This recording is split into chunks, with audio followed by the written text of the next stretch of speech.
President Jacob Zuma, former president of the ANC, had established a party, Umkhonto weSizwe Party. We characterized that party angrily as a Communist Party and said it's a counter-revolutionary offensive against the ANC. Do you still maintain that characterization? Of course, we still maintain that characterization. We have not changed from it. Do you think that President Cyril Ramaphosa is the right leader of the MDM at this point in time? And I dare say, I even spoke about the current president. Yeah. You remember there was a parliamentary report on Phala. Yes. And I was asked a question whether even this president, for instance, can he represent any sense of renewal? I said, no, it's not possible because it's heavily contaminated by scandals. The IFP, I've seen a couple of weeks ago trying to justify and defend their donations from the Oppenheimer family. It's unjustifiable, by the way. You have all this criticism of the ANC, but then people ask, why are you still in an alliance with an ANC that is obviously against what you as a Communist Party stands for?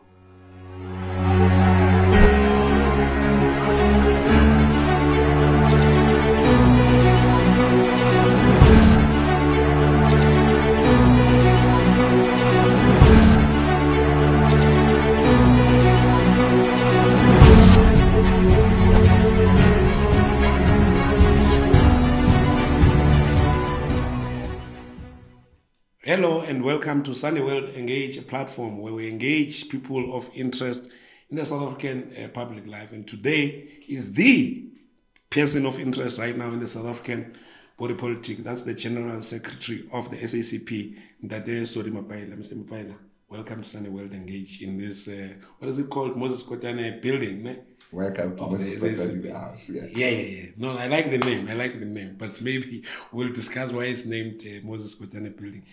Anyway, GS, you've been in the news for all well, it depends which side you're standing on. Some would say wrong reasons, some would say the right reasons. But because of your vocalness around the GNU politics, can you take us through about the official stance of the SACP around the government of national unity that is led by the ANC and the DA, and where it stems from in terms of where it originated from, this stance that has caused so much controversy? Firstly, thank you, Mawand, for coming through and for inviting us to the Sunday World Engage platform. As for the question that you have raised, first is that the GNU establishment was a political choice of the ANC. It was an ideological choice. It was not forced. So the ANC had no obligation to go on this GNU concept in the manner that it did. In any case, it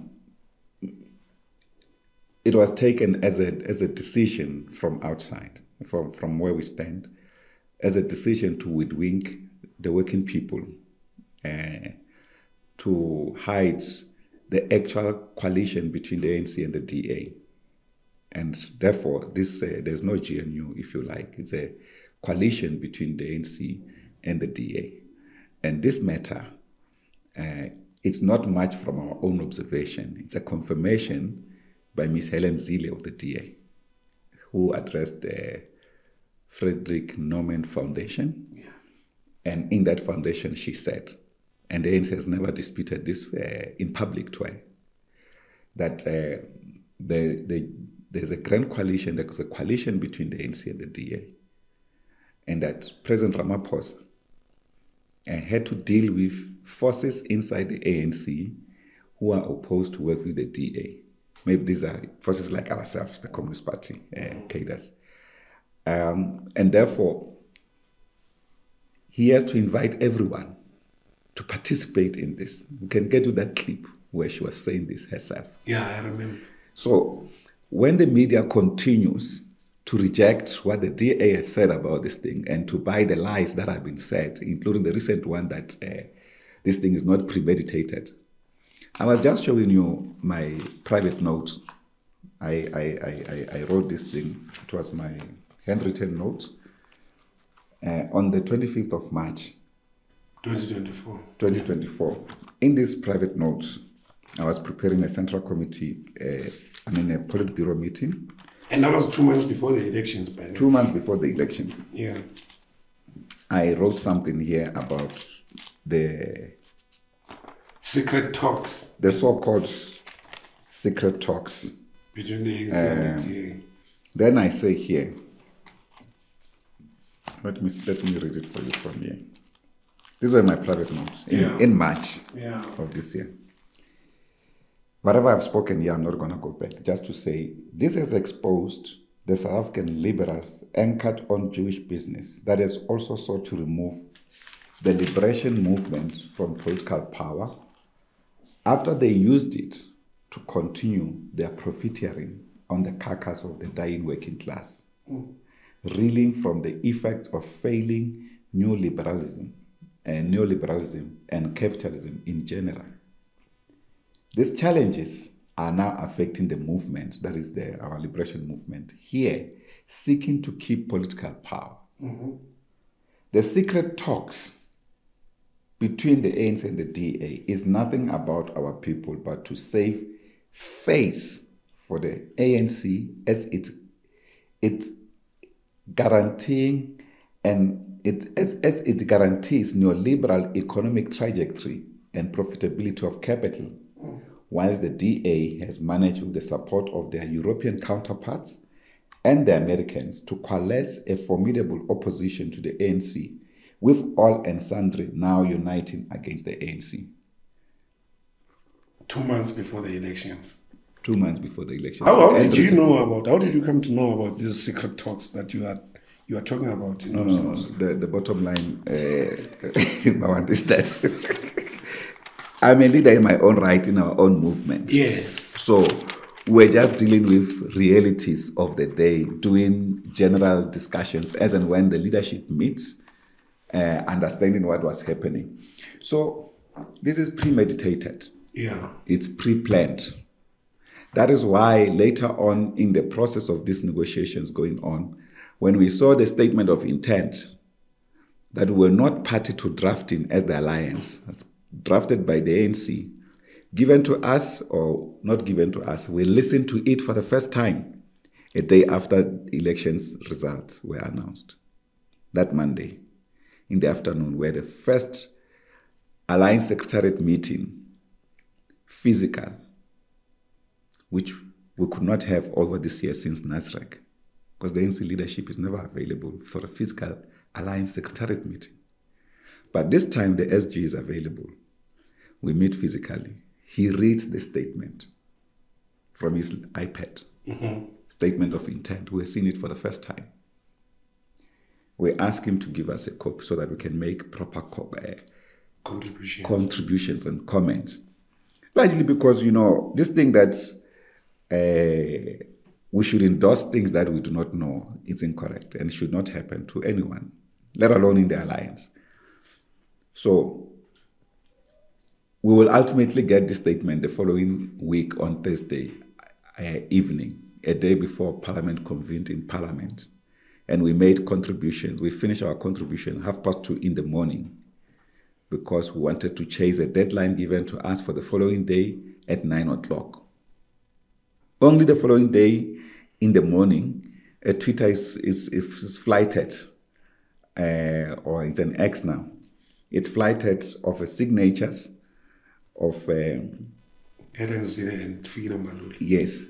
So with that, our comments not been taken into account.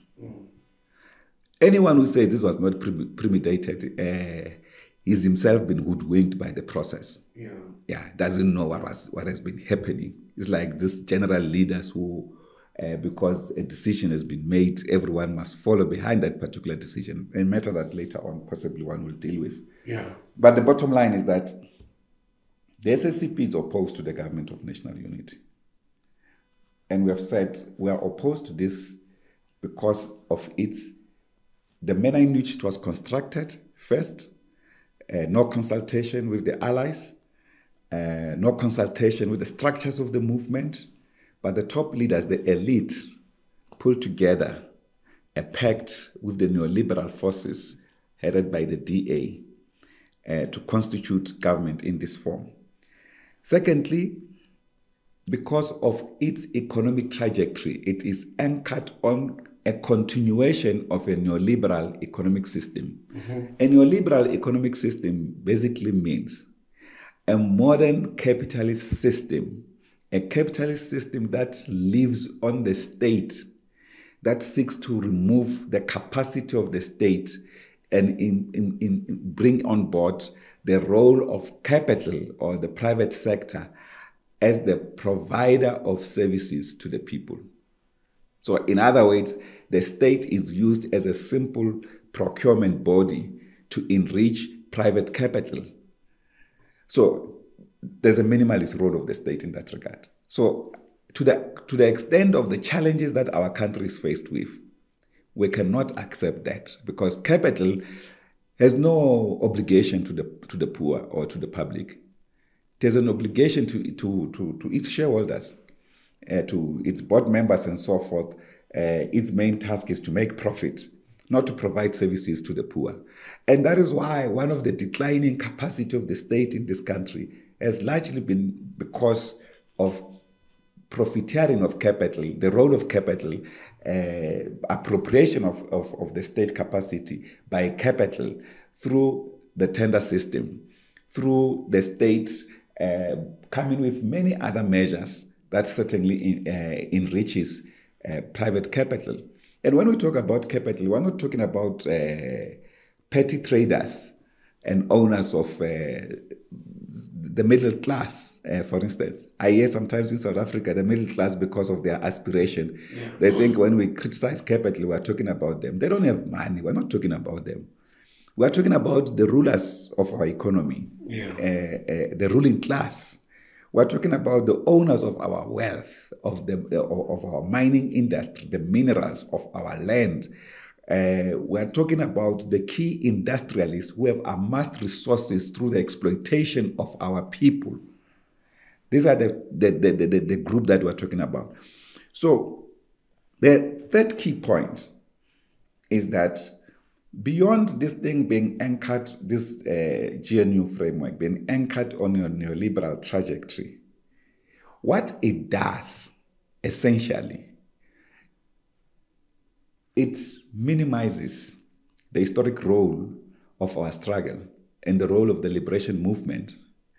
And the worst is that it is the leadership of the ANC taking charge of this particular process of minimization of our historic struggle against colonialism, which is against imperialism, British domination, American domination, European domination as a whole.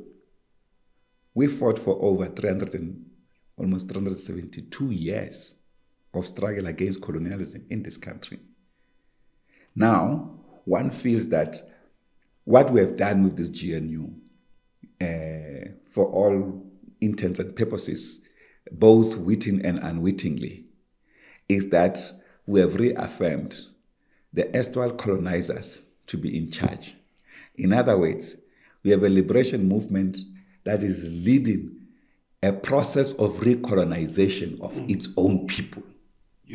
That's strong. Because we have not yet fundamentally transferred power to the formerly colonized. That's why we can't deal with poverty in this country. A country that is, for all intents and purposes, indeed, South Africa is the richest country on the African continent. You can look into the aggregates in terms of income, whether we're number 3 or number 2 after Nigeria and Egypt, is neither here nor there for us, because those ones, particularly Nigeria, had rebased its economy. It has integrated the informal economy in its GDP. And that's how it leapfrogged South Africa to be the number 1 economy in the world for purpose of investments, foreign direct investment, attraction, and so forth. That can be done. But the bottom line is that whether you like it or not, we're one of the richest countries on this continent economically. Therefore, our people should not be as this poor. Why are they poor? Because of capitalism. Because when we took political power, or we took political office, And we thought we will use a process of democratization to ultimately transfer political power to the people. This hasn't even fully happened. But practically, GS, sorry to cut you. Yeah. Practically, besides the statements you guys have been making publicly and in your own meetings and among yourselves and with the ANC, what is it that practically that you are doing to overturn this genuine decision that you passionately don't agree with as SACP? Well, yeah, but this point, I hear your question about the response. But the practical issue is that let's deal with the reasons first. When we ask why people are poor, and that's where we need to get answers. Yeah. That should be the basis to anchor political strategy of any government in power in our country or in former colonized countries. So in other words, we must deal with the political economy of poverty, the political economy of unemployment, by asking the question why people are poor. Yeah. If so few individuals are hoarding the wealth of our country, why is it so? And we can trace it to colonialism, to imperialism, and the ultimate scrambling for Africa by the European countries. Now the Europeans, and if you go to from the origin of the scramble for Africa, for instance, when European powers, 6 key dominant countries in Europe, were fighting for the control of Africa, you will see, for instance, how the activation and intensification of colonialism, why South Africa had always remained a point of interest by European powers. Yeah. And today, we have now handed them on a platter. So if they've known this thing, of course, certainly our forefathers and foremothers will not have agreed to this thing, except the current leadership. If the imperialists have known this thing, they would have allowed us to have freedom. If they knew that this thing was going to happen, they would have allowed us to have freedom long time ago, because they know we're going to hand it back to them on a platter, like we're trying to do now. And this is the most hurting thing, that a liberation movement can be so easily hoodwinked by imperialist forces without a war. That's the biggest issue. To the extent of what is it that we are doing, of course, we have not been sitting idle all these years. Yeah. We have been fighting. As you know, the Communist Party, and this is not an exaggeration, politically, among the political forces in the country, is the organization with more political campaigns than all of these political parties combined. Mm-hmm. Campaigns to improve the livelihoods of our people. We were among the first, for instance, to launch a campaign for the return of the land. We called it Maubu Yumhlaba. Yeah. The government at that time didn't even have a policy on land reform except the restitution policy. But the fundamental policy didn't exist. It only came 2003 at the National Land Summit after our campaign on the ground with the landless people across the country and various organizations whose land was taken, in which the process for the return of their land or restitution process was taking too long. As you know, even now, according to some studies, several studies, is that if we continue the restitution process the way it is, it will take 300 years to return the land back. So that's the story of South Africa. And this is the hurting story, because we could make it different when we have got political office. But when we have got the elite who only think about themselves and how they and their families can make a living out of the current crisis of the majority, then they can't take such kind of decisions. That is why you have farmers here, white farmers sometimes, or mostly, who are occupying some of our land. We dealt with one white farmer in Limpopo, at ZZ2. One day I went to address a meeting of 23 communal property associations. Those that, when the land have been returned back, they establish a system to take care of their land. And some of those workers, members who have not yet left their land, where this ZZ2 farm outside Zaneni Gates has been established. were indicating that the farmer there removes their grave sites. And when they complain, he said, no. About the bones of their loved ones who were buried there, their ancestors. The farmer says, no, these are bones of animals. Yeah. He closed the river for the people not to have the water because he says, I'm a commercial farmer, I have the right. We ultimately raised this question with the Limpopo provincial government. They had several meetings with him. He said, no, he'll open some things so that the people downstream can get the water. Ultimately, when we thought this thing will happen, he took the government to court. But it's not only him. The same we found in Siabuzo and Mpumalanga. Mm-hmm. We go there to address a community crisis. We are seeking to create a farming community so that people can grow their own food. We find a group of old women who are plowing their fields and so forth, but they don't have water. We organized the mayor there to go and talk to them to see how the mayor can facilitate them to receive some form of support for water to plant, to water their plants. But we ask a question, why there's no water? He said, no, it's because up there, upstream there, the farmer had closed their dam. It's a thing that is happening across the country. Mm. The communal property associations themselves are not functioning to the extent that they should be. The erstwhile owners of occupiers of the land continue to rule, continue to be in charge. And this is a thing that we must reverse going forward. So we have launched multiple campaigns across the board to address the land question, which for us is a principal question of property relations.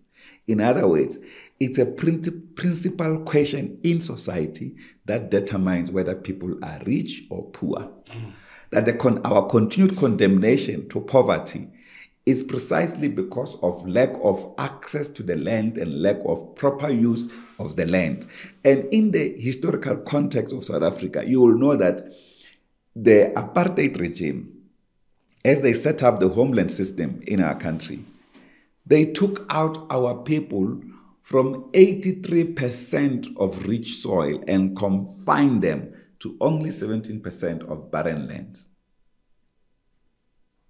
This historical injustice has not yet been addressed. Yes. So that is why any collaboration with the forces that have done that, the inheritors of colonialism in this country, politically, by the DA. You know, there's something about democracy. And I think that people mustn't take democracy to the extreme. In a democratic space where, for instance, all forces can participate, if you like, in elections, in contesting the direction of a country and so forth, that's okay. But not the historic enemy that has not been fully defeated. And we are not conscious about it. Yeah. So the problem with the liberation movement here, ourselves included, is that we think the concept of reaching out to the people who are not even shameful about what they've done to our country, to our people, reaching out to them, making peace with them, building a nation and so forth, making huge compromises to accommodate them, even when they don't care about it. We think that that's the only task of the liberation movement. No. The task of the liberation movement is also to place the uncomfortable truth on the table so that we address the real source and of the problem facing the majority, why the people are poor in this country. We can't keep on reading statistics and have generalized attitude towards the question of poverty in this country. I was born in a township. I'm trying to understand how the youth in my township can survive today. It's heart-wrenching to think about how they are trying to make a living in this current period of crisis. Because the government, what it can only do is to give a general statement of promise. Of course, we are not necessarily saying that people should not have enthusiasm and positiveness. But if we keep on reading the same positive statements without proper action, without dealing with the source, we will not change the situation facing the majority of our country, the material living conditions facing them. Our people will remain poor, will only be happy to write about statistics. Therefore, our campaigns, including the fundamental one apart from the land, the financial sector campaign, that campaign, and it's still continuing, is a campaign that has also forced capital to target me personally. Because capital can't take a punch. They only want to be the only one that giving the punches. Decapitate everyone, punches everybody, and so forth. When we raise the truth about the state of financial sector in our country, the financialization of our economy, capital responded much more harshly towards us and even some of us as individuals. When I was in the Financial Sector Council, for instance, I was the chair for a while. It's a net-like body, non-paying for that matter. I did it for free for the sake of our people. They took me to court on the 24th of December, 2022. 24th of December. But before that, they had made sure that I was aware that they're going to take some action. Osisa came to meet with me, led by some black fellow, an African fellow who's used by the bourgeoisie, who's every single day singing for his lunch. And there's nothing that irritates me like to see such. Or so-called African business leaders being the spokespersons of the oppressors of our people. And they speak with authority.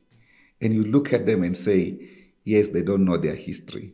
Even if because there's no black person in this country or African person that can say they don't have a sense of understanding of oppression. They do have. Even if they have that, but they've sold their souls to the oppressors of our people, the way they speak. This guy came, they told me that, no, when I'm a Mapaila, you bank with us. Yes, because we have no public banking system in this country. We have a private banking system, commercial banks. And I said, yes, I bank with you, so what? So they were basically saying, stop what you are doing because all your transactions are under our purview. So I have no problem with that. I said, yes, go ahead. I have no problem with that. If I do anything wrong, act against me. But capital, as we know, they don't care about anyone. They don't care about our government.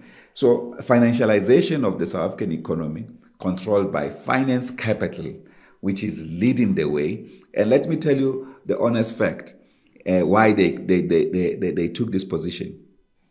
I refuse to authorize Investec and so-called boutique banks not to be given a license to operate continuously without embarking on affirmative action and what you call transformation agenda, so to speak. The equity involvement of the African or the black people who have been historically excluded from the economy. I simply said, why is it possible that when it comes to these so-called boutique banks, these are banks that do not have necessarily branches. And therefore, when they don't have a branch, you can't force them to set up an ATM in Soweto, for instance, or in any of the rural communities or townships or black areas and so forth. They only have two major branches, Johannesburg and Cape Town. So I said, no, I need an assessment of your black empowerment strategy, affirmative action strategy. And that if this is not done, there's no basis we condone your continued holding of operating license. They went mad. That's the point. So there's no transformation. But our ministers sleeping on the job, they are aware about this thing. I reported to some of them. And we had open discussion about it. But at one point they told me that, no, don't worry about those ministers. We meet with them. And they were right. They meet with them and they disregard the transformation processes and targets that they should meet because they listen to them. They can just simply say to a minister, no, minister, we can't do this because of this and that and that and that and that. And the ministers meekly agrees with them. And this has been part of the problem. That's financial capital. We launched a massive campaign to tackle the heartbeat of capital in this country as South African Communist Party. But today, capital sinks all the way to the bank. That is why even yesterday they were celebrating the budget. The DA said, mentioning key 5 points about why this is their budget. Yeah, that's disappointing. And when the enemy sings praises for you, you must know that something you are doing is not right. And just then, you have all this criticism of the ANC, but then people ask, why does the SACP continue to be in bed with such an ANC? Because these are not new things that you've been saying. For instance, I mean, in my previous conversation with you, which was about 2-3 years ago, you were raising the same issues. You were very big on the campaign against the financialization of the South African economy. And you were very big on neoliberal posture of the current administration of the ANC, even at the time when they were governing alone without the DA. So it seems like the problems are persistently the same of a neoliberal agenda by an ANC-led government, even when they were leading alone, now even worse, leading with the DA. The obvious question, why are you still in an alliance with an ANC that is obviously against what you as a Communist Party stands for? Yeah, that's a big question that we always discuss. And sometimes this question is also manipulated by forces, anti-Communist Party forces, rather than generally as a question of interest. But let me say this. The first is that the unity of all liberation forces is important. And we've always, in the past, sought to safeguard that. And that's why even recently, the party has since 2007 at its own Congress passed resolutions which was repeated in 2012, 2017 and 2022 on the reconfiguration of the alliance. Yes. Basically calling for the manner in which the alliance operates to change so that we adapt to the new realities and we adapt to the question of governance so that we're not accountable for things that we have not done. And that process has not taken place. Despite that, there's been some huge agreement on this question. For instance, in 2019, the alliance agrees on a framework of reconfiguration on how they will operate. When we're supposed to implement this thing, the ANC said, no, let's consult with the ANC structures, the NGC, through the NGC and so forth, where the branch members can participate in this particular process. That never happened because of COVID-19. ANC, NGC never took place. So this document was therefore, despite being agreed by the ANC, NEC, was never taken to the structures of the ANC. And post our 2022 15th Congress of the party, which Congress then gave us a strict timelines. For instance, they said by the next augmented central committee, which was our augmented central committee was always taking place end of the year in December, our last central committee, which we expand to our district secretaries and extra members of the PC who are not necessarily members of the central committee. That's why we call it augmented central committee. They said by that date, we should have taken a decision. If there's no reconfiguration of the alliance, we should be able to prepare to stand for elections on our own. So we met with the ANC leadership to tell them this, that this is the reality coming out of our Congress in September of that year. In our meeting, we agreed. The ANC said to us, they will convene a special NEC meeting to discuss this question of the reconfiguration, including this recent decision of the SACP, which process never took place. And kind of understanding, because we have always been under the understanding component in the alliance, by the way, particularly in our relationship with the ANC. We accepted that on the basis that they were faced with a conference in December, and there were many court challenges about that particular conference, and the national officials were therefore up and down dealing with this kind of a thing. You'll also remember that suspended their Secretary General at the time. So that October period when they promised us to convene a special NEC to discuss this thing never happened. And ultimately, their own policy conference and discussion document never really placed forward this question of the reconfiguration of the alliance. That is why, in the run-up to NASREC, I had a critique of the ANC leadership going to those who were contesting the elections, largely on three grounds. One was that none of them are able to explain what they will do to reconfigure the alliance, and that this reconfiguration of the alliance was only used for them to harness votes to the conference, that they are committed to the alliance. Secondly, is that none of them was espousing a different economic trajectory that can tackle the crisis of poverty in our country, the crisis of unemployment, and the deepening inequality, which is what we call the reproductive crisis, social reproductive crisis of capital in our society. That crisis is not being tackled by any of the candidates was something else. Thirdly was that none of the candidates was committed to a distinct project of renewal of the movement. Yes. They were talking about it in general terms. They were not getting into the nitty-gritties of what does the renewal of the movement mean, and what are its constitutive elements. They were not talking to that. So, to that extent, of course, we have to live with what the ANC gives us. Yeah. The ANC elects their own leaders and so forth and so forth. And therefore, in my criticism at that time, which was representing the party, was that the inability for any of the contending leaders to be the symbol of renewal was actually shocking.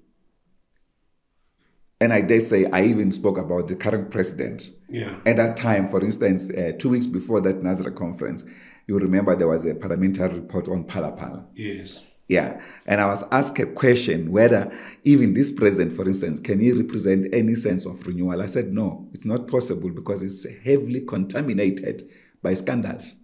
And for a leader to lead a renewal project of the movement that is ethical, value system, moral, integrity, you needed a different kind of a leader.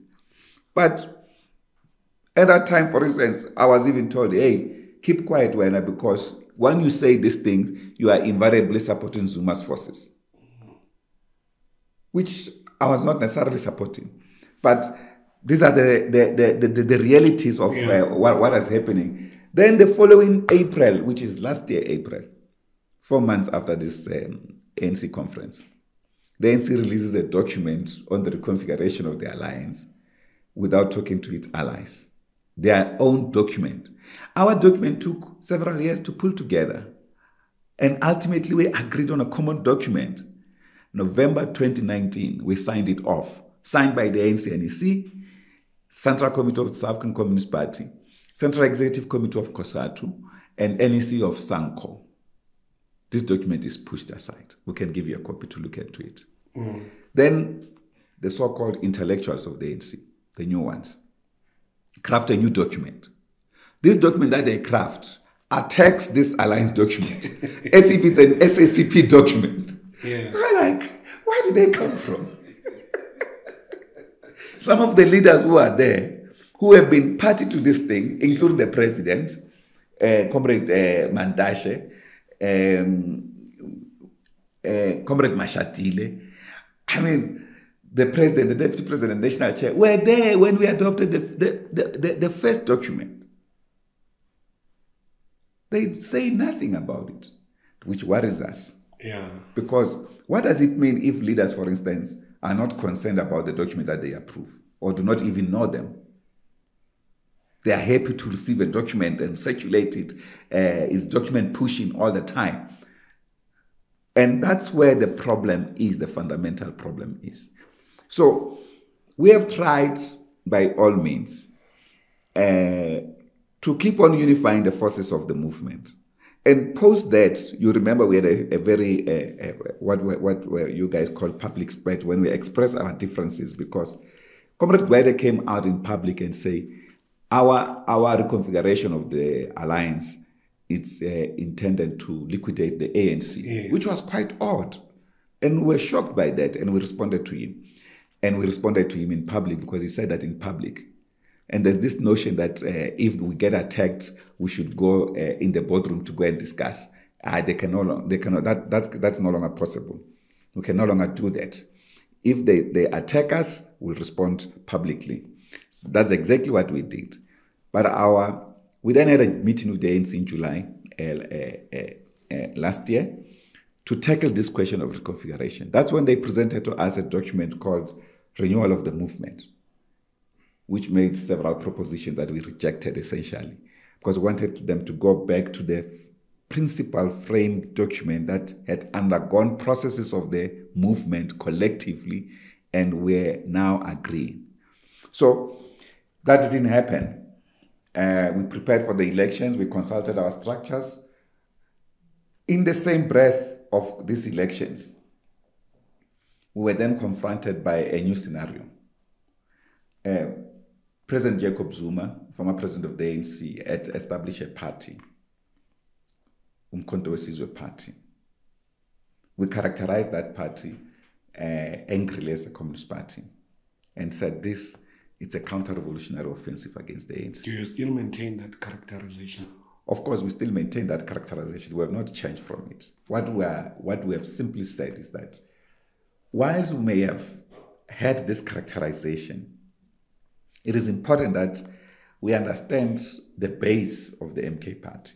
Because the base of the movement, of the liberation movement, these are people, for instance, one of my political commissars is a leader in MK party, who trained me in politics. He's a leader in MK party. So we're not just talking about people who have no understanding of the ANC. We're talking about people with a deeper history of the ANC itself, including its former president. It doesn't mean that we agree with the action that they took. So our posture to them should be different. And that's what, for instance, the party has said that let's nuance this posture. Then we said, okay, we're faced with this counter-revolutionary offensive from within the movement. But equally, most critically, we're faced with a counter-revolutionary offensive from outside the movement, led by capital, organized through the force of capital here, the DA, which harnessed and coalesced a variety of political forces called under the banner of the so-called Moonshot Pact. This was not a normal coordination, no, fully planned. And throughout the campaign, unfortunately, the media, yourself included, never covered our elections campaign. But everywhere we went, we spoke about this thing. Yes. The meeting in Gdansk, in Poland, in June last year, that was the precursor to the Moonshot Pact here in South Africa.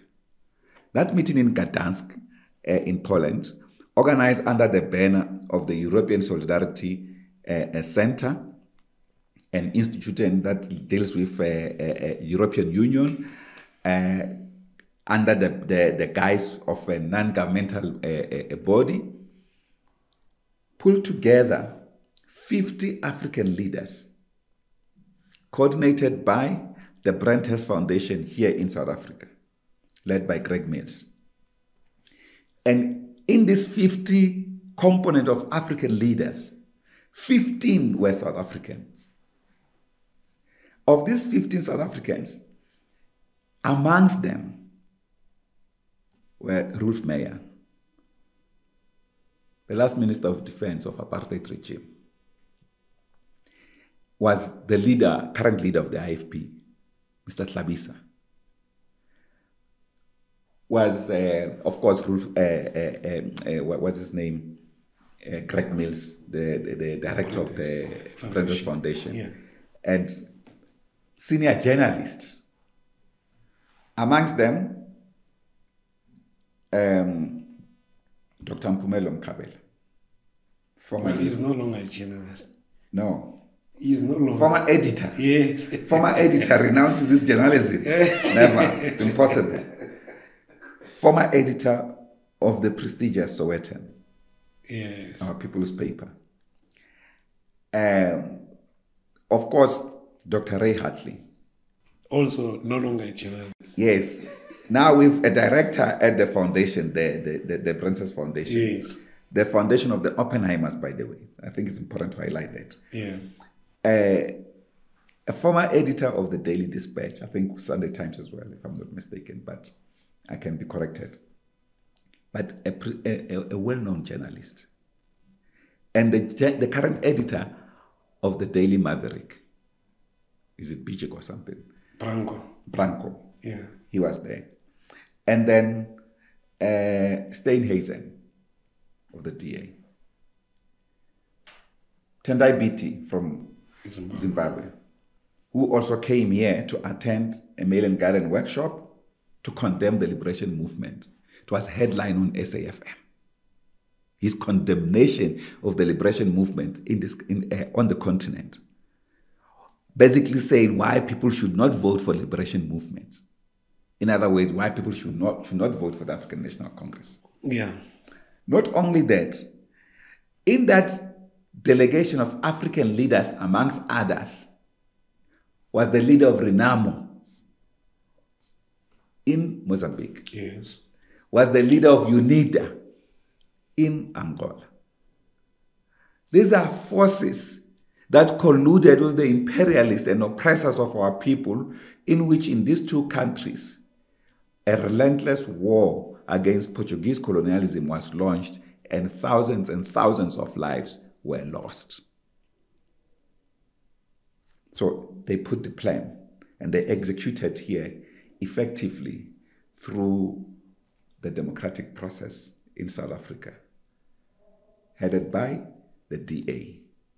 Intention to hit the ANC hard so that it doesn't reach 50% plus.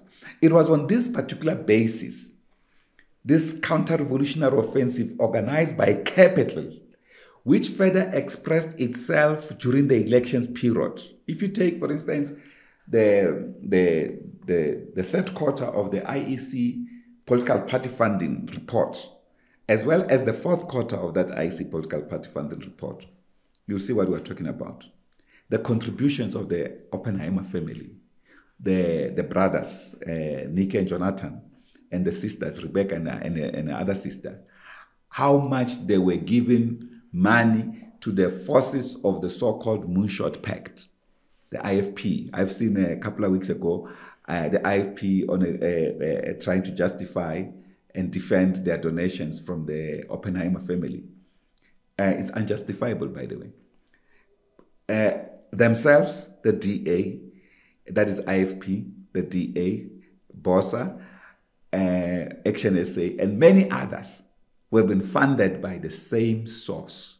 Not only the Oppenheimers, there are others, Moshal Guy, who's also funding them across the board. Of course, there will be one instance where one of these groupings will put their money into the pot of the IEC for distribution to party political funding. But the message has been clear.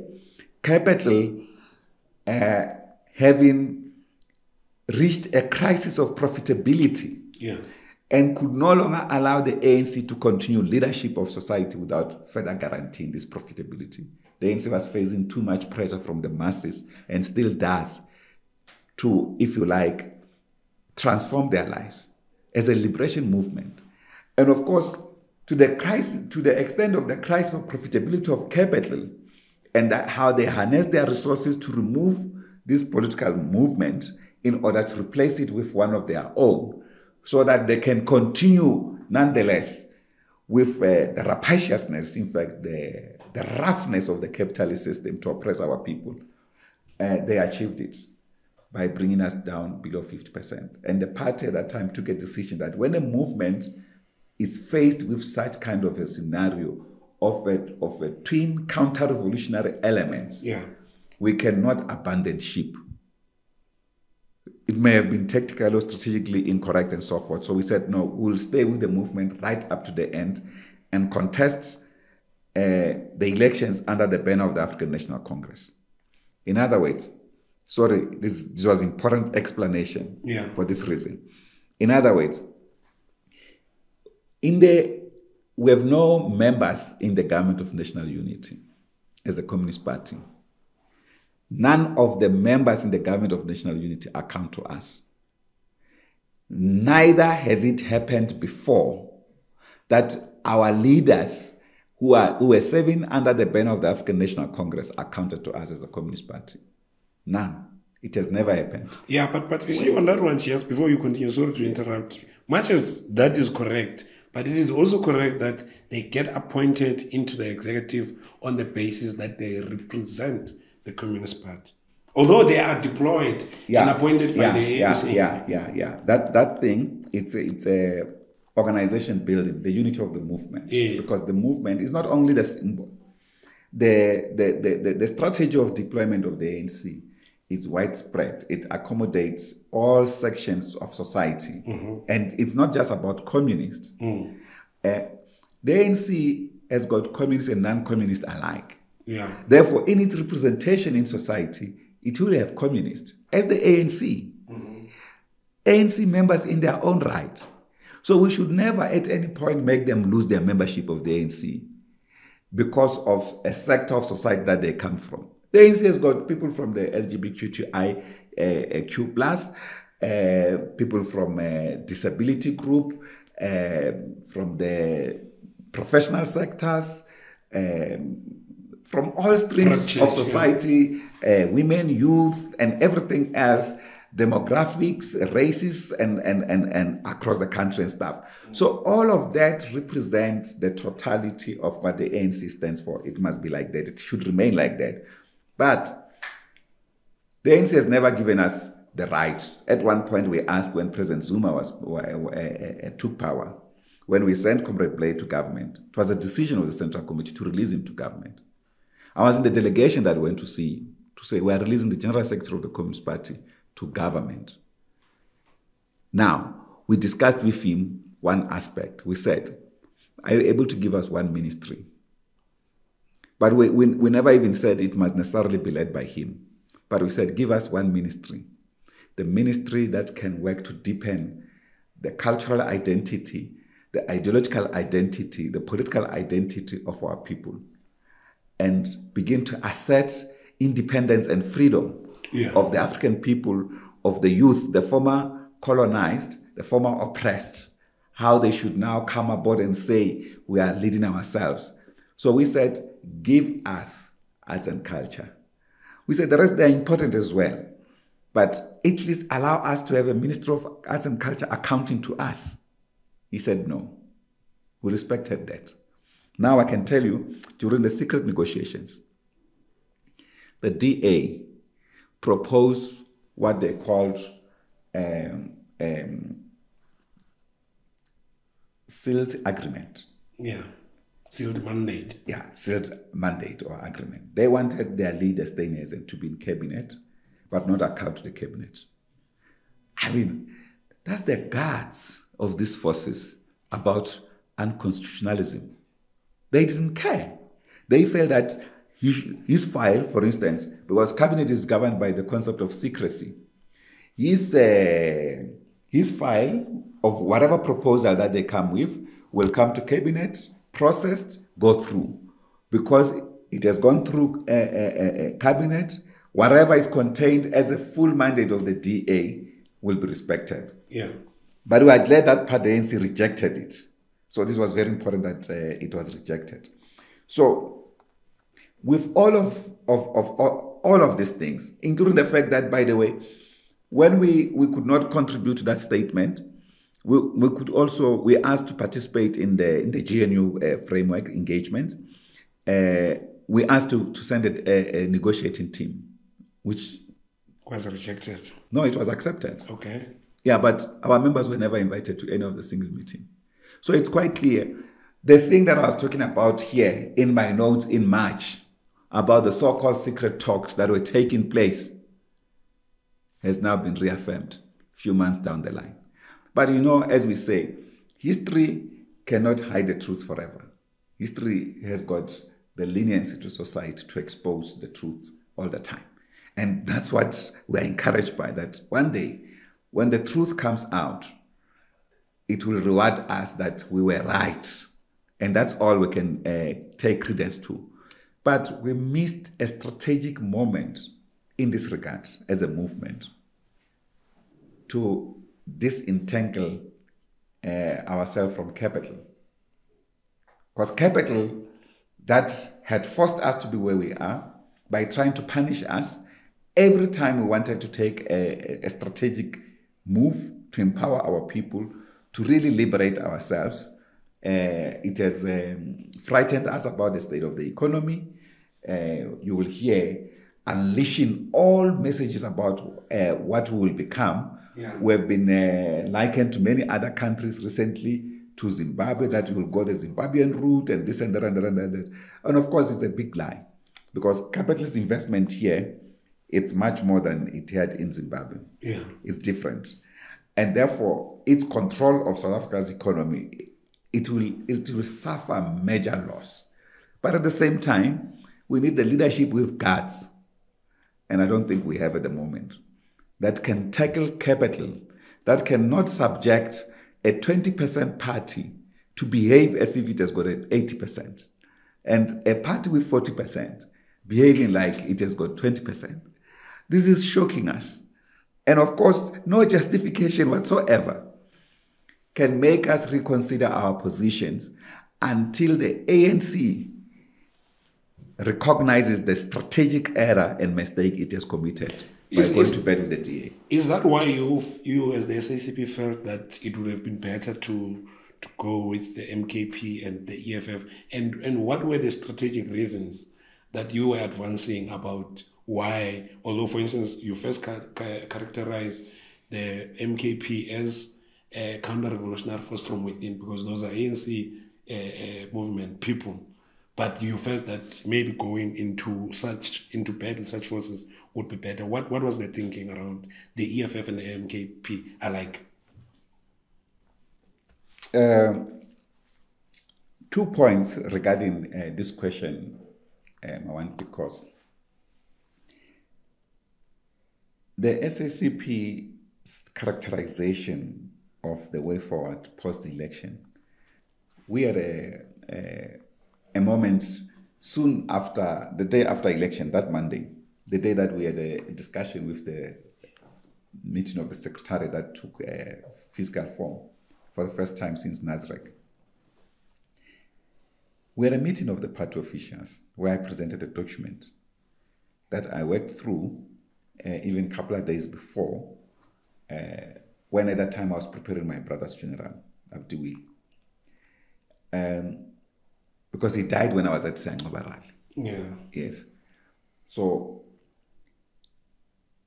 when we first met, the party official said, we will not go with the forces of neoliberalism and austerity, the forces that are economically attacking our people, that are subjecting our people to a high cost of living and therefore causing economic crisis, the crisis of living of the poor, of the working class, represented by the DA.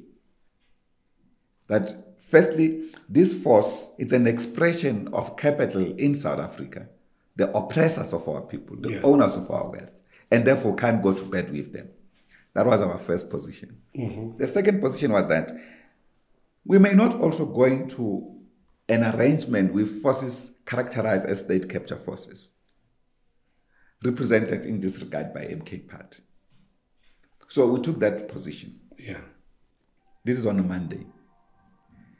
We also took in that meeting a decision to convene a special extended Politburo meeting for Wednesday, extended to our provincial secretaries and chairpersons who came.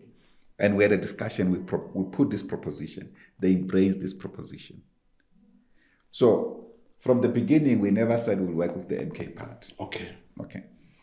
Now, what we then said in that meeting, which is the idea we took to the alliance, was that the moment we were in required that the liberation forces, as a strategic task and immediate task of the National Democratic Revolutionary Forces, is to get the ANC to retain political power or political office in my words.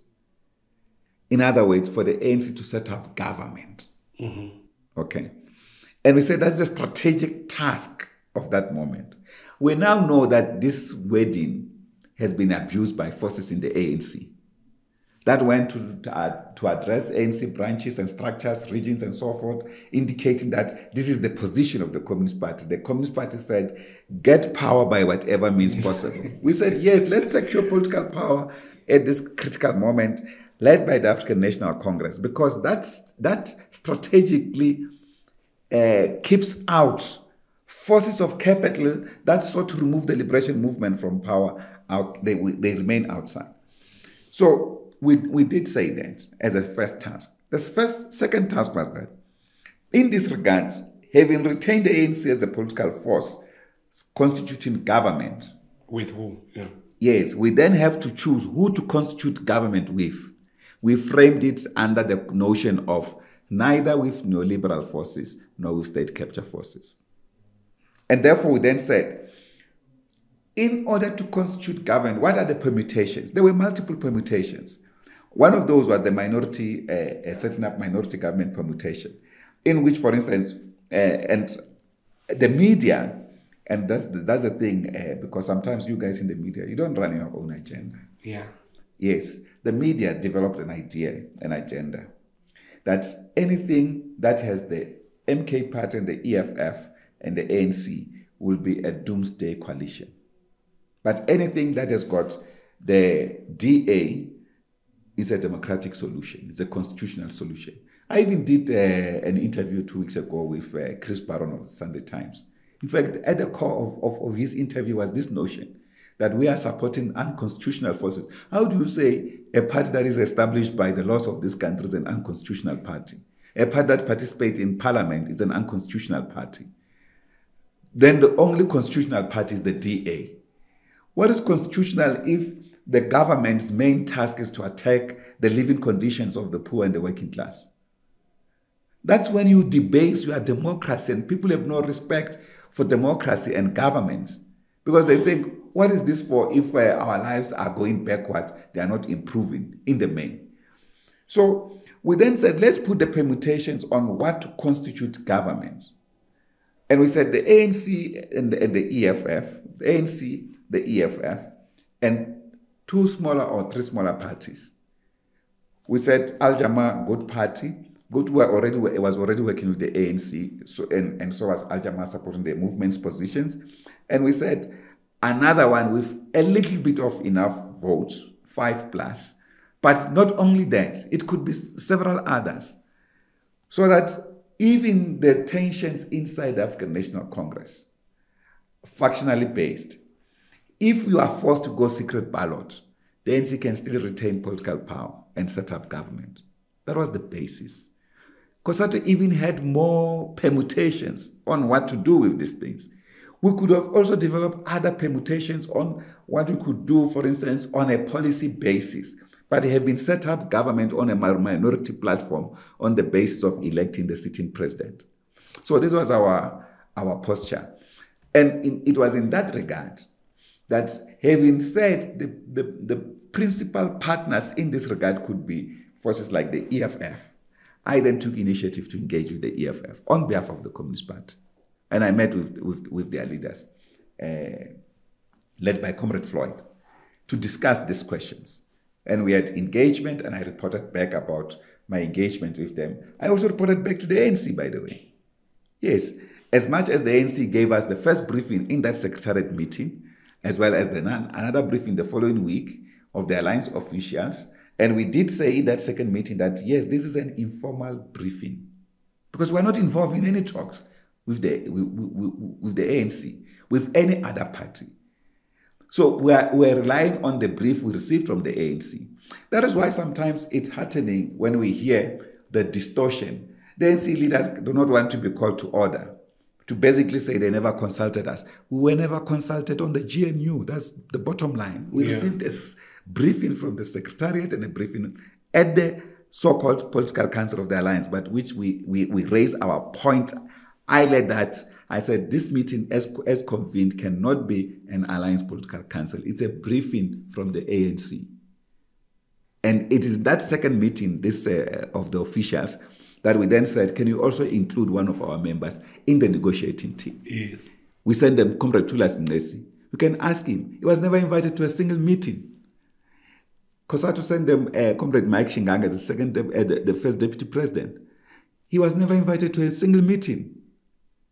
So why, when even basic agreements, informal or formally, are agreed by the leaders of the movement, they are not honored? Yeah. Because we're going to disrupt what has started a long time ago. That's the bottom line. Yeah. So it is in this regard that this notion, and the Sunday Times, and it's important to say this thing because we have asked them twice to make, they said, I have said, which was not true. I have said, we said to the ANC, work with the EFF and MK Party. We never said MK Party. The only thing, and Sunday Times repeated this on its 2 printed editions. No respect for other voice. We alerted them that this is incorrect. Can you rectify it? They said, no, we'll rectify it on the online edition. I have never even seen the piece. Alex was indicating the other time, our national spokesman, Dr. Mashif, that no, they promised that they would do this thing. I can't remember if I received that thing, but not on the printed edition in which they said this thing and repeated this thing the way you are posing it. Now, when this thing came to our attention, it's only when I responded to ANC leaders who had said, one of them was Comrade Gwedemantash in this regard, started with the DSG, first DSG, who said what I said was not from the SACP statement. I don't know if the ANC in its meeting, in their statement, they record every decision they've taken in the meeting. They don't do that. And neither do we. And how any meeting has got its own spirit and the written letter. The written letter we communicated to the public was that we will remain critical of the GNU. But we said we will be not an opposition to the ANC. But they created an impression that we embraced the GNU. We didn't. Secondly, and now this has been clarified by our Politburo as well as our recent Central Committee. And the Central Committee went far to rebuke ANC officials because 5 of them tried to isolate me by saying these are my individual views.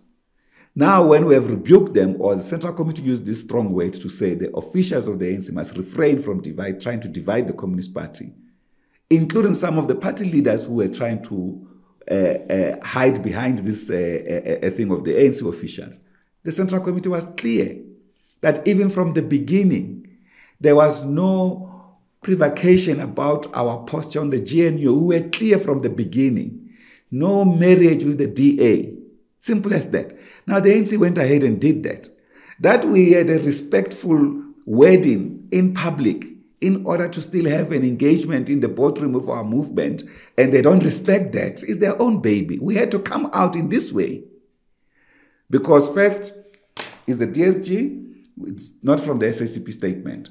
The Secretary General, party suffers from ideological paralysis. He must give us a better ideological analysis of class, about what we have analyzed, this class, the crisis of profitability of capital, and how they wanted to use this moment to remove the African National Congress, to come to power, to continue their unhindered profitability, and many others that we have made in this regard. He must give us that. That's okay, we listen to that.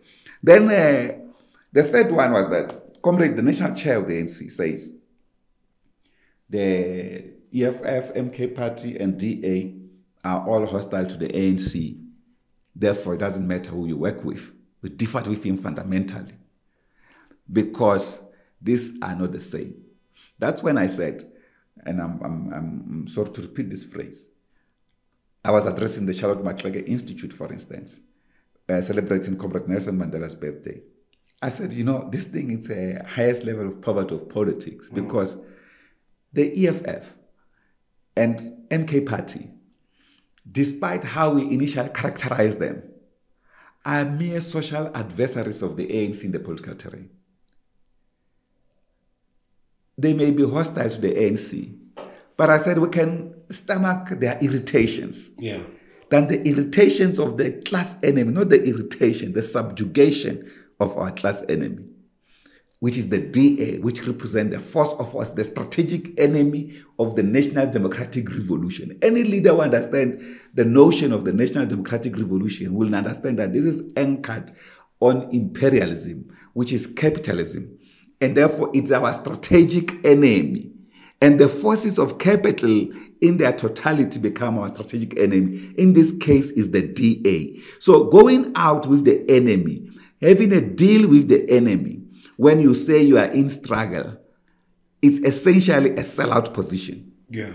So we responded to this particular question to the ANC leaders who were saying this, because we can understand on what basis you take such a decision, let alone without proper consultation of the movement. GS, do you believe that you have, in fact, let me phrase it this way, do you believe that there's consensus at the level of the ANC, NSC about the position that they've taken of the coalition government with the DA, as you put it, and as Helen Zille puts it? Or if there isn't consensus, why are those that are against the GNU position not speaking out like you are doing? There's difference. Yeah. Those in the ANC cannot speak out properly and retain their positions in the ANC because the decisions taken by the officials and the NWC and then NEC. So if they talk against that, they are different with the NEC's position, and they can be dealt with. We have seen, for instance, the posture towards the comrades here in Gauteng, led by Comrade Panyaza. And who's the main critic of Panyaza? The DA, Helen Zille, and her forces. The ANC just becomes the vassals of the DA on the Gauteng leadership. The DA leads the attack. Then a few days later, the ANC expresses the same view. We're not fools. But that's why we called Helen Zille to say she must stop interfering in ANC processes. There's a big reason for that. Because the DA controls Western Cape unhindered. They have finance ministry there, or department, as well as public works department, which is infrastructure. Yeah. They control the same in KZN, finance and infrastructure, Yes. because the IFP, which collaborated with them during the Moonshot Pact, listens to them. They got it. They got these two positions there. They wanted the same here in Gauteng. Once they have that, they control the finance and the infrastructure of the country. These three provinces are the prominent, most dominant economic powerhouses of South Africa. In fact, even the population numbers. 1, 2, and 3. So it is in this regard that they can't pardon or even forgive Panyaza for going ahead without the DA.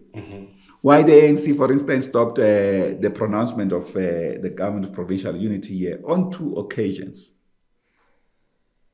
To please the new masters in town, the DA.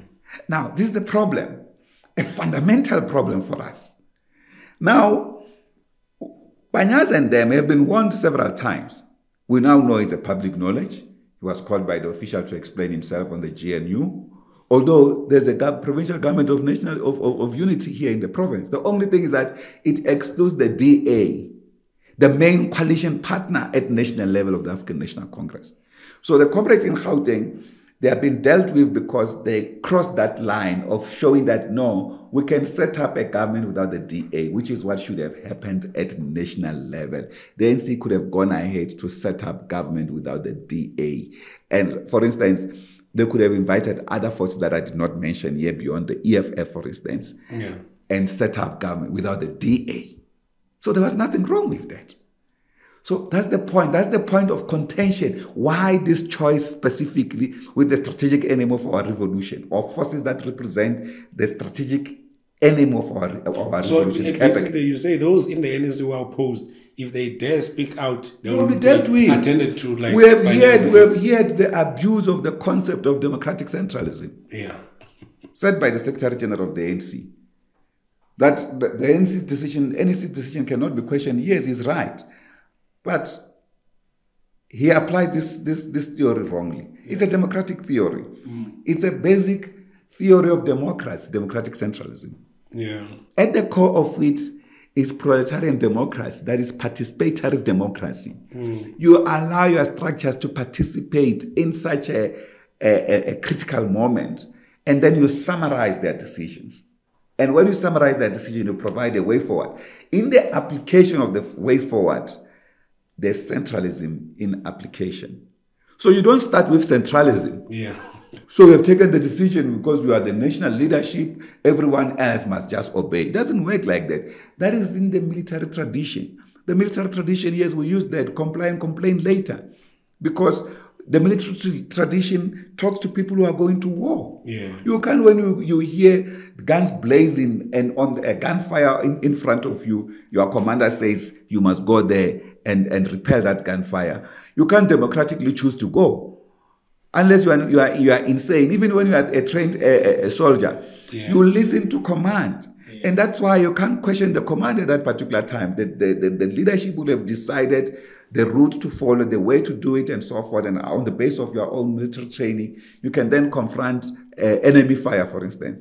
So in this case, it's a simple participatory process of democracy, open debate, no open debate. A decision is taken, regions are convened to impose the decision on the structures of the movement. So I would have been expelled by now if I was not under the leadership of the Communist Party. But this is an independent organization. It can express itself on any political question, including on a matter that is involving the ANC, which affect us. Because we have contested election under the banner of the African National Congress. So we still have a voice, and this voice will not be silenced. Yeah. And are you, since your position, I know how you characterize especially the MKP, but at least the point of convergence where yourselves, MKP and EFF, converge at the particular moment is your opposition into this coalition government of the ANC and the DA. Are you, as the SACP, having any or contemplating to have any informal or formal talks with those two forces, EFF and MKP, around how to consolidate and mobilize against the coalition government framed as GNU?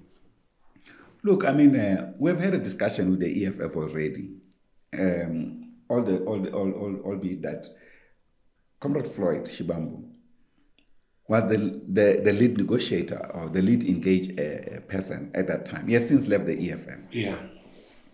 But we've never closed the possibility to engage with forces opposed to capital in this country. Yeah. Yes, irrespective of their orientation. That's why when there was this thing of likening the EFF MK party to the DA, we rejected that with the contempt that it deserves. Because we said, we used the phrase that these forces, as social adversaries of the ANC, cannot even transform a village. In other words, they don't control the means of production. They don't control capital. They have nothing. They beg like us to survive. Whereas the DA doesn't beg. Its forces are the forces that control our wealth. That's capital, imperialism. They are connected with Europe and the US on evidence that is there. So for the forces that are opposed to capital, including national forces of the country, in our post-election Central Committee, we did a deep analysis of this thing, including about the necessity for political forces of the African people and the black people in general to unite. Yeah. At the same time, making a critique of narrow nationalism, both from the right and from the left. So we've made that. The right-wing narrow nationalism expressed by Afrikanerdom, for instance, or whiteism in this country, we have condemned that.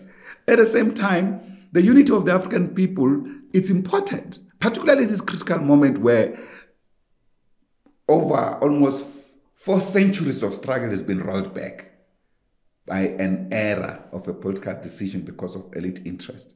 So we'll never close space to engage with any of those forces. In fact, it will be foolhardy for us to do so. They are in parliament, we are not in parliament. Mm-hmm. We've raised many issues, for instance, that have been ignored, for instance. When we engage with them, perhaps they can start raising some of the issues. For instance, our financial sector campaign programs has been articulated differently in parliament, not by the ANC forces, by other forces in parliament. So it will be foolhardy to simply say we can talk to anyone. We have been talking to other parties, for instance, even before the elections, for instance. We have had a discussion with the PAC, for instance.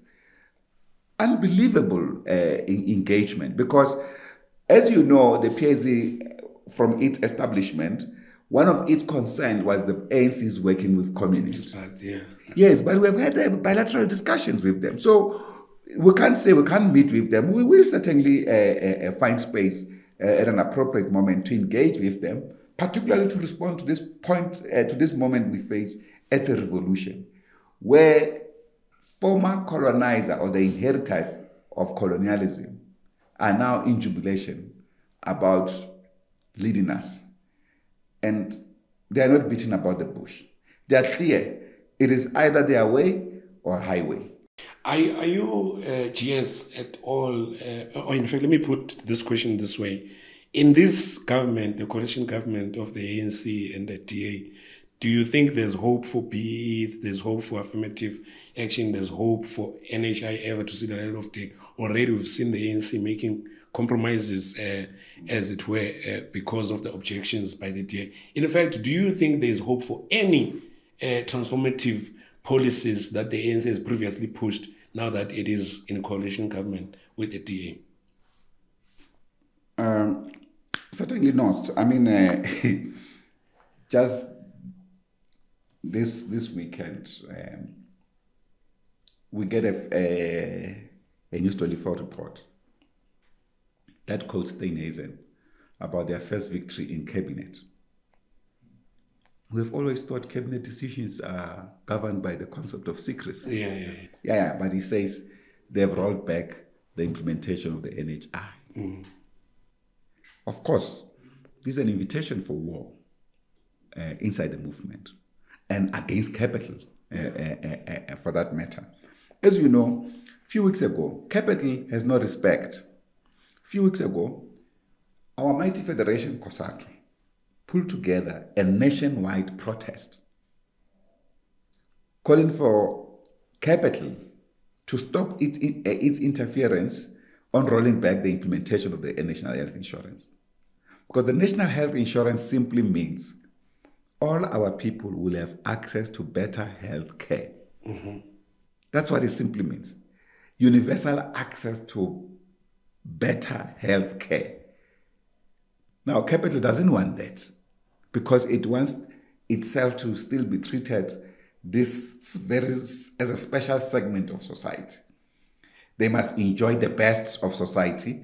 They commodify health and health provision in our country. They live on the misery of our people. So for government or cabinet to agree to this, it's unacceptable. Yeah. The ANC keep on saying, we are the majority in cabinet, we'll still take decision, we'll still implement this and that. I didn't hear them responding to Steinhazen. Mm. Those who have been saying this thing. At the same time, it's the same thing with the Bella Bill. Yes, correct. Basic Education Law Amendment Act that has been signed by the president. The behavior of the DA on this, really unacceptable behavior. If it was done by any person within the framework of the alliance, this person will be condemned. But with the DA, it's only one sentence. And that's it. Then everything goes back to normal. The Minister of Basic Education defied the signing of this bill. And I can tell you, follow up this question. There's no framework for implementation that has been processed now because she's not interested in it. And she must be the custodian of that implementation. As instructed by the DA. No, there are two processes. She's ministerial. There's also government. Yeah. That when an act of parliament is passed, the DG must follow up the process and deal with these things. No, he can't because she has special interest on this thing. There's intimidation. Now, this is unacceptable. That we can allow this thing to happen and still bluff our people that no, we are in charge, we are the majority, the ANC manifesto will be presented. It's not possible.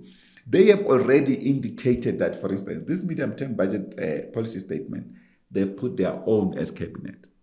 That will include these GNU forces because they said, like literally, the DA, I think let's be clear about that, the DA.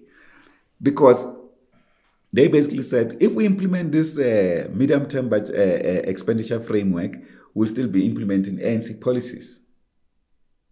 The ANC doesn't even consult on this.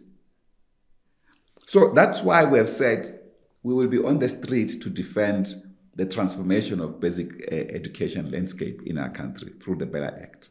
The postponement of this Bella Act by whatever months, 3 months, of Section 4 and 5, which is at the heart, the soul of public education transformation in this country. Yeah.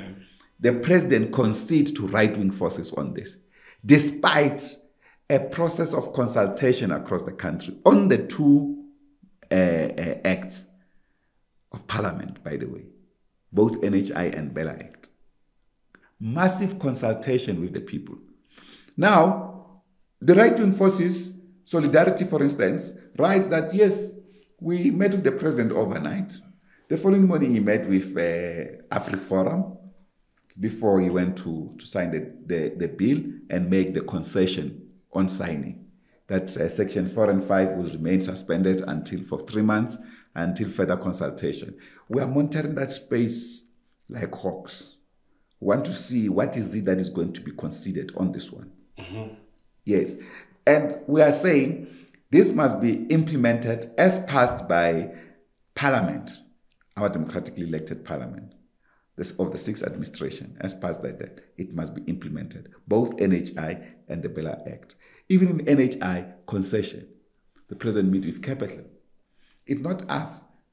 It's Martin Kingston, for instance, that comes out and say, no. This first he came out to say, through business, to say capital supports the GNU. Capital that wanted to remove this government, the leading force in government from office, now comes out and say, we support the GNU, go ahead and set up the GNU. After meeting with them, the speediness to set up this thing. Yeah. The same as capital on the NHI. Again, same thing. Capital forces say, no, we now have a direct line to the president and to the minister and this and that. So the delay will continue, the people will continue to suffer. You see, it's because our democracy is too soft. Ideally, as a Communist Party, and we're thinking about this, we should be making it liable for every single death in the healthcare centers in which people died when there's appropriate medication and doctors in the nearby hospital because of negligence of government or because of government collusion with capital to serve the interest of profit. Must be held liable? The authorities, okay. In this case, the government. Yeah. Yes, because on what basis should that be allowed? Yeah. You know, when we launch, by the way, National Health Insurance is an outcome of our campaign as a Communist Party. Yes, we don't get credit for it. We launched this thing when Comrade Dr. Manto Chawaramsman was still Minister of Health. Yes. And at the core of this campaign, we were saying to her, it doesn't matter, particularly at a point of accident or when someone is sick, they must be taken to the nearest healthcare facility, whether it is private or public. We said they must be taken there so that they can get attention. That was the core of this. That's universality of access to healthcare. Because you have a scene of accident where people are injured, you are dazed, you have broken this and that, you are about to lose consciousness. The first responders come there, they ask you, do you have a medical aid? Because they want to determine whether you should be taken to a public hospital or to a private hospital. And if you're in your dizziness, no, I don't have, they take you to a public hospital. When you could have been taken to the nearest hospital and your life is saved. Yeah. I mean, this is horrendous. For a country to allow such kind of a healthcare system of this unequal magnitude to exist. And when we have passed legislation, we concede to reactionary forces. Mr. Mapaila, finally, do you think that President Cyril Ramaphosa is the right leader of the MDM at this point in time as a president of the ANC? I've answered that question many years ago, and I've answered it here in this interview. No, but I want you to answer No, it directly. what you want is unnecessary tension, Yeah. which I'm not going to give it to you. Yeah. But the bottom line is that we need our president. Yeah. We need the president of the African National Congress. Yes. We need a president who can lead the National Democratic Revolution. Yes. Its key pillars, it's anti-imperialism, and it's anti-oppression, anti-poverty, it's economic well-being of the people. And we cannot have a captain of the ship only controlled by foreign agents and imperialist forces in terms of directing our economy. If you have such a captain in the seas, the seamen will then say, Mr. Captain, walk the plank. I don't know if you know what it means. I understand. I totally. And by the way, on a lighter note, I see you are wearing the "Don't Kill Chris Hani Again" thing that got Mr. Lesufi in trouble. Have you not been called by the SG there to Pixie semester to explain yourself?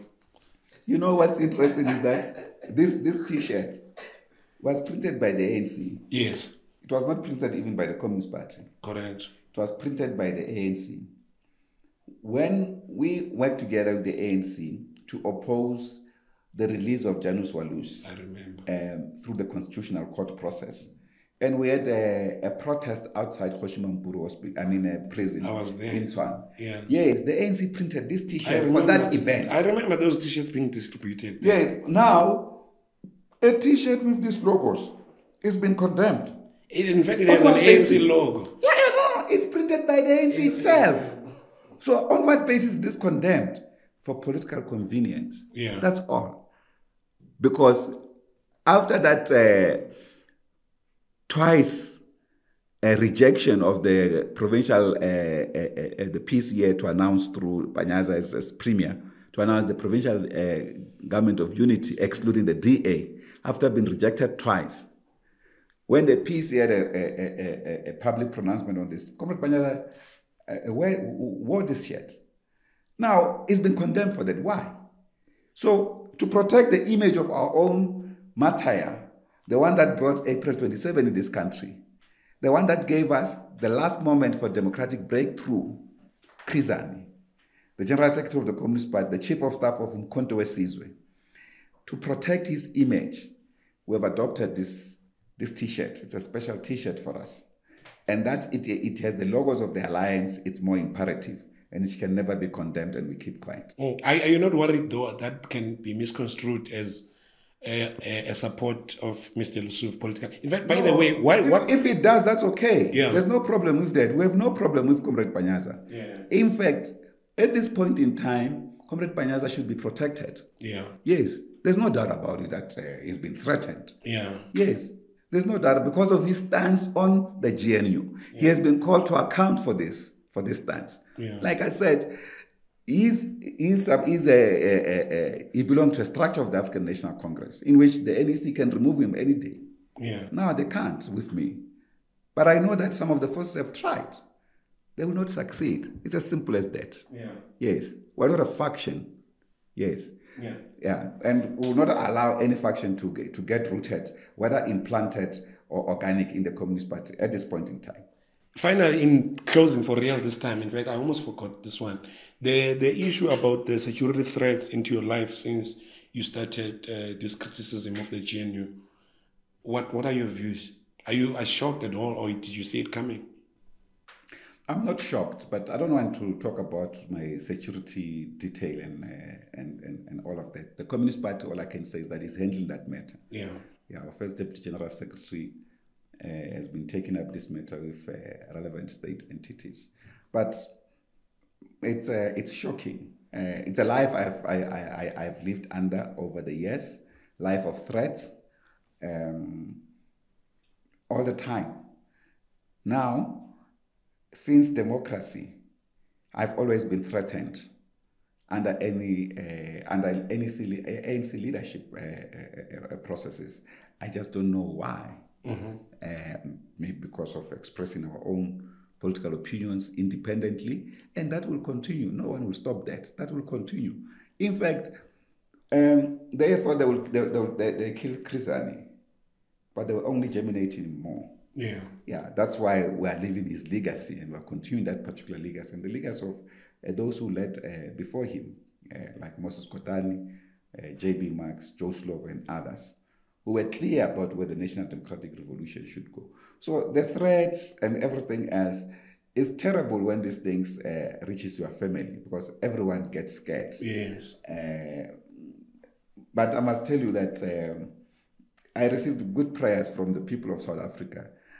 I meet people at the filling stations, old ladies, and they say, Mdanam Saktandazela. And I know they know. So that's okay. So you are not shaken, so to speak. No, because it would seem that what they were meant to is for you to tone down your criticism of I will never regime. be shaken by a collaborationist of international capital and local capital to subvert our revolution. Yeah. That will never happen. Not by capital itself. There's no doubt about it. Yeah, that's I will never be shaken by that. And what do you think about some of the foot soldiers of the offensive against you? It seems like it's certain element. Like, what do you think about their own credentials in the struggle? The likes of the boss of Luthuli House, the provincial secretary of KwaZulu-Natal, Bheki Mtolo. It looks like they have been the main proponents of that offensive against you. And when you compare the struggle credentials, it seems like there's no match. There's no need to make that comparison. Yeah. All I can say is that I don't know Bheki Mtolo. I knew him very late, but I've known Balula many years ago. Yes. When he was in the Youth Congress. He was one of the young leaders of the Youth Congress. So, but it's not the time to talk about our individual credentials as as individual leaders. It's not even about us, the personalities. It's about the theory of our revolutionary movement, the theory of our struggle, the guiding principles of our revolution. But sometimes you can regurgitate them as much as you want. But if you go against them in practice, you have debased the value of our revolutionary movement. So for me, it's not about that. It's to ascertain that the National Democratic Revolution and the struggle and its link with the struggle for socialism continues. Because without socialism in this country, our people are subjected to the barbarity of capitalism, which they normalize. They think it's okay to be poor because I must have some opportunity, this and that. No, it's not okay to be poor. It's not okay to be oppressed by anybody. And that's the consciousness we need against our people, to rise up against capital, to rise up against capitalist collaborators and the deviationists from the National Democratic Revolution, because at the moment, the NDR has fully derailed. In fact, one comrade said, the NDR bus has stalled in the middle of nowhere. And all passengers have come out. Others go in this direction, others go in and I thought that was a wonderful analogy. Yeah. But that's the reality of our struggle today. Yeah. We need to come out of that. But we can't come out of that when we see what is repeated in Parliament yesterday by Minister Enoch Odongwa. Asserting neoliberal trajectory. The thing that reproduces these inequalities in our country, affirmed by a democratic platform in Parliament. I mean, it doesn't need rocket scientists to know that these policies are wrong. No, we have said it. Other people who are not even socialists have said it. So why our comrades can't listen? That's a problem. That is why on the continent and even here, it's going to happen.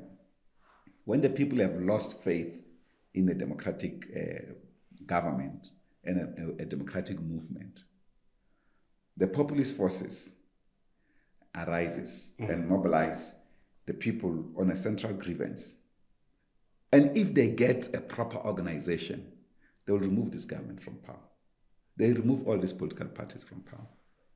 I'll give you an example. If you were to take, and I'm not saying necessarily, but there's no problem if it happens particularly, including against us, who are presiding on the oppression of the people, for instance. If you were to get a better organizer of the unemployed in this country, this government is finished. Yes, capital is finished. Yes. And the Communist Party that represents these unemployed workers. The unemployed workers, it's a legion of people created by the capitalist system, because the capitalist system thrives on their cheap labor. When you are that unemployed and suffering to make ends meet every day, when they say come and work for this pittance, you go. That is why in this country, the richest on the African continent, we have the working poor. People who work every day, but they are poor. If they stop working for a month, they are finished.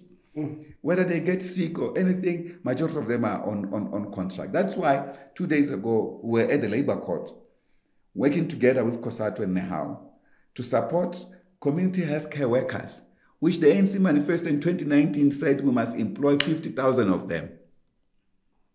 We are struggling for the implementation of the ANC manifesto.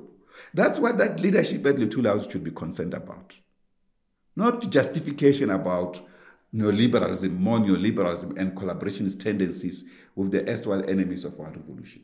Mr. Mapaila, on that note, thank you very much for your time, sir. Thank you very much. Much appreciated. Hope we have another conversation quite soon. Yeah, let's hope so. I see now we have got a much more better system. No, we're trying.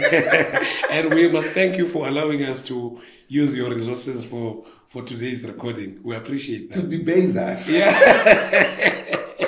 I don't know we must collaborate. At least the other forces are collaborating. What is this social force you have? You arrive here, everyone says, the top journalist has arrived. We must give in. No. We're also collaborating against the other forces, isn't it? No, that's fine. Thank you so much. That is the General Secretary of the SACP GS Solly Mapaila. Join us next time when we have another insightful conversation. Itaram.